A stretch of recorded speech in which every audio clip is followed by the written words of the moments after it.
Nag-inspeksyon din ang DPWH kasama ang ilang miyembro ng Independent Commission for Infrastructure sa flood control project sa Davao City. Balitang hatid ni Argil Relator ng GMA Regional TV.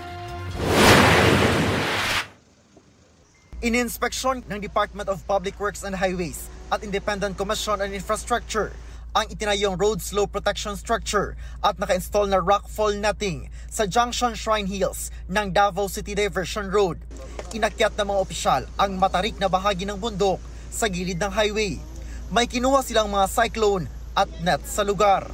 Possible na mga defects, possible na mga standard ng mga materyales na supposedly na ginagamit ng ayon sa specification na nasa kontrata ng DPWH na pinirmahan ng mga contractors. Kasama rin sa inspeksyon si Baguio City Mayor Benjamin Magalong, dating Special Advisor ng ICI. Tiningnan din nila ang napinsalang bahagi ng flood control project sa Davao River sa bahagi ng Matina, Gravahan. May 2023 natapos ang proyekto pero makalipas lang ng 8 buwan, bumigay ang pakurbang bahagi nito matapos daanan ng malaking baha at mga debris. Sa footbridge na ito nagawa sa pinagtagpi-tagping kahoy at kawayan, dumadaan ang mga residente matapos bumigay ang bahaging ito ng flood control project. Ayon sa DPWH Central Office, iniutos na nila sa Regional Director ng DPWH 11 na palitan ito ng pedestrian steel bridge.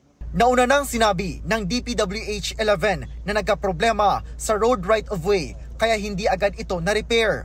Isa sa ilalim sa test ang mga nakuhang materyales upang malaman kung pasok ba sa pamantayan ang kalidad ng mga ito. Dahil nga sa nasira, so tingnan natin kung ano yung cost ng pagkasira.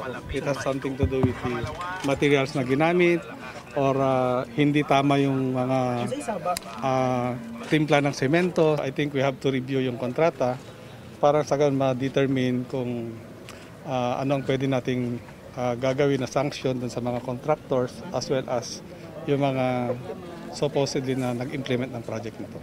Dagdag ng ICI, nationwide ang kanilang isinasagawang inspeksyon sa mga proyekto. Sa pamumuno ni Secretary Vince Dizon ay patuloy na tutulong at susuporta sa investigasyon na ginagawa ng ICI.